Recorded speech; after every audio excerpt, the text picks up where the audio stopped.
would just be easier that way. You know? So the only problem with the Formica, if I just look under here, is it's gonna be like probably very rough cut on the edges because like it's designed to have an overmount, so it's probably very rough, and then there's like a material in between this plastic layer that's not waterproof, so that'll dissolve.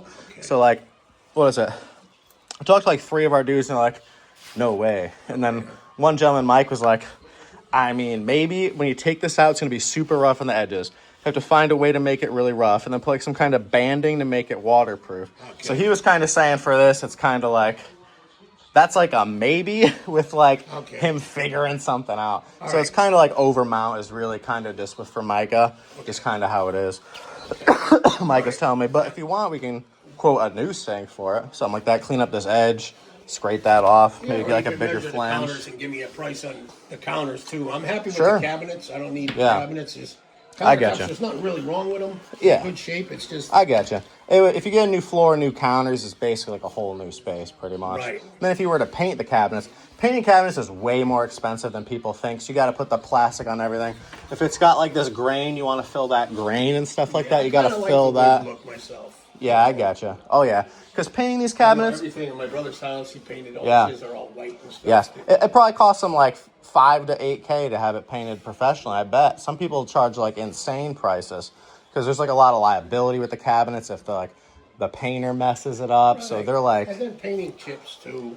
Yeah, it's a process. You know, like when I first started, it was like I did painting and drywall for like a bunch of years. So, oh yeah, I know a bunch about that. Okay, so for the countertops, there's really so many different like materials you could put on there.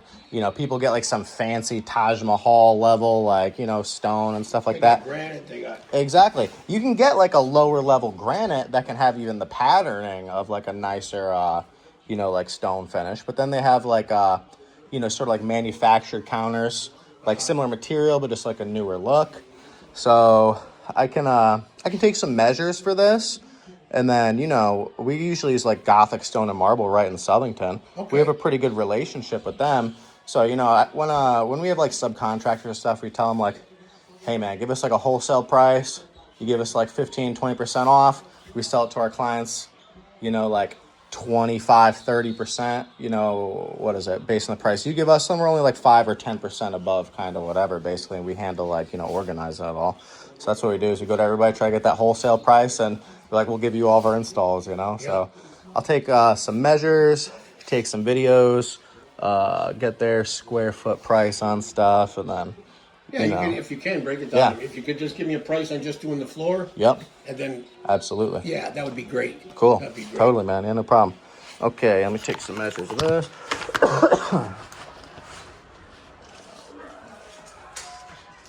Sir.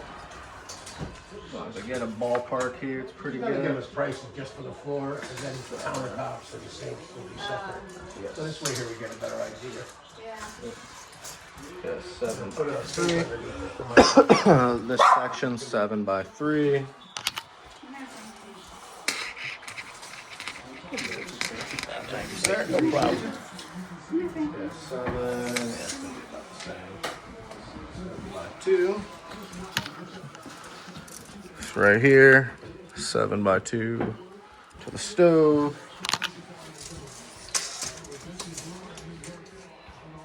4.5 by 2. 4.5 by 2 right there. This is going to be about 3 feet by, yeah, it's this section, 3 by 2. And then you want to do anything with this, just leave that.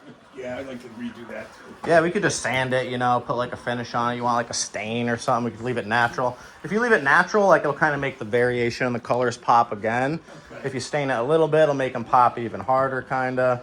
So it's kind of like... You want to keep that or you want to replace the top? Just redo it? It would look real nice even just redoing it. Yeah, okay. Even if we didn't even stain it, it'd probably look real good. Okay. I sit at my sister's place over in Southington, or Bristol, you know, and we just sanded it down, put like 3 coats of poly on it, and came out real shiny. Great.